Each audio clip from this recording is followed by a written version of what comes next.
Assalamu alaikum everyone. Welcome to Amazed by the Qur'an, a series where I share with you what I find amazing about the Qur'an. Today, inshallah, I want to share with you probably 3 examples along the same lines. And this is actually a subject matter that's kind of difficult to understand at first, but I think we can understand it pretty easily. You know, there are speech patterns in every language, and every language has certain words that are almost interchangeable between one another, like, think of happiness and joy, or anger and rage. These words, even though they may have some nuances and they mean different things, but in many cases they are actually used almost exactly the same way, interchangeably, right? Similarly, there are sometimes words that are the full version of something or the lesser version of something, like demo as opposed to demonstration, which you can in casual speech kind of use interchangeably. Now bear in mind that as I share this example with you, the entire Qur'an is an oral tradition. It was revealed and it was memorized as it was sent down, and it wasn't documented in the way that a book is written down. It's passed down primarily as an oral tradition, and later on it is put into writing. So the Arabic language, let's start with that. The Arabic language actually has 2 words for giving counsel. One of those words is wassa, and the other word is awsa. And even if you don't remember that vocabulary, it's okay. Wassa is used in Arabic when you give counsel that is of a spiritual nature, or that when you give it over and over again. So basically, actually in Arabic, the only nuance to wassa is counsel that is given over and over again, as opposed to that awsa is actually counsel that's given one time. So I'll repeat that again. Wassa, over and over again. Awsa, one time. Remarkably, in the Qur'an, counsel is talked about several times.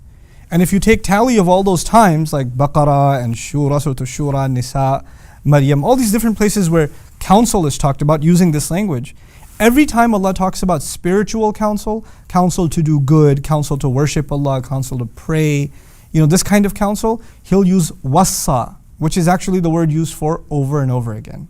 And every time counsel is of a financial matter, like, inheritance is also kind of, the deceased left some counsel about how the money should be distributed, He uses awsa.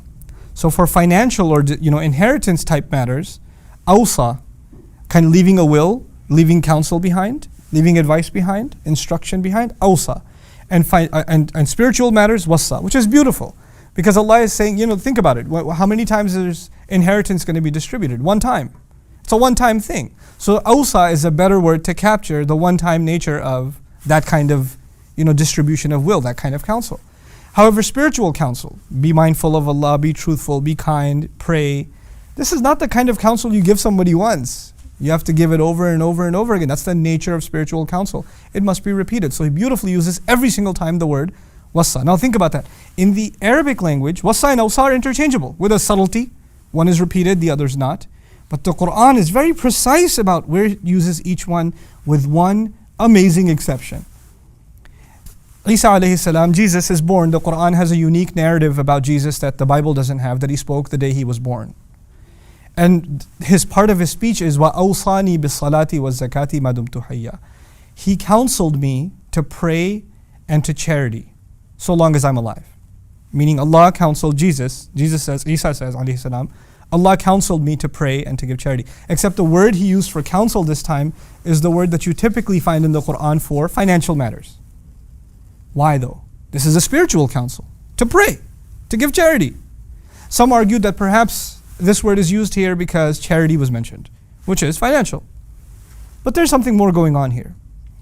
Remember in the beginning of this elaborate explanation, I told you that awsa is for one time and wassa is over and over again. Isa alayhi salam is how old? One day. He couldn't possibly have been given counsel over and over and over again. He's only been given counsel to pray and give charity one time. So he says, awsani bis salati wa zakati. 23 years of an oral revelation, and the only time the pattern is broken is when the one-time advice is given. It's what you have to call amazing. Another 2 examples I want to quickly give you are along the same lines, because they're so short that if I made a video by themselves, they'd be like a minute long. So I'll throw them in here, inshallah. Is 2 words. We'll compare 2 words. There's this word a'yun, and there's the word uyun. A little more vocabulary for you. A'yun is actually, it means 2 things. Each one of these words means 2 things. A'yun could mean eyes, and a'yun could also mean springs of water. It could mean eyes, and it could mean springs of water. On a side note, the Arabs have the same word for these because anything that pleased their eye, they use the word eye for it. So waterfalls are called eye too because it pleases their eye. But regardless, a'yun could mean eyes, and it could also mean springs of water. Another word, uyun, could also mean either one of these things. It could mean eyes, and it could also mean springs of water. But the Qur'an has a particular signature. So for 23 years of this oral tradition, every time a'yun was used, it was about the eyes. And every time uyun was used, it was about the springs of water. Even though in Arabic, both of those could carry both meanings, the Qur'an decided that it's going to have a signature where a'yun consistently will be talking about eyes and uyun consistently is going to be talking about springs of water. That kind of consistency in oral speech is impossible to keep up with. It's just impossible to keep up with. And finally, just along the same lines, is the distinction between two kinds of rain. The Arabs use the word matar for rain. They also use the word ghayth for rain. And interestingly enough, in the Qur'an, matar, every time a rain is kind of like a flood kind of a rain or a punishment is raining from the sky, matar. And every time rain has something good in it, something that produces life and gives vegetation, ghayth. So it actually distinguished between the two kinds of rain that the Arabs themselves would not distinguish. They would use matar and ghayth interchangeably. Rain is just rain, but two different words for two different scenarios of rain. Good rain, ghayth. Terrible rain, matar, over and over again for 23 years. The point of this short session was to illustrate to you how the Qur'an, when it picks a word and it sticks with it and it creates a pattern using that word, it actually creates a literary signature for that word.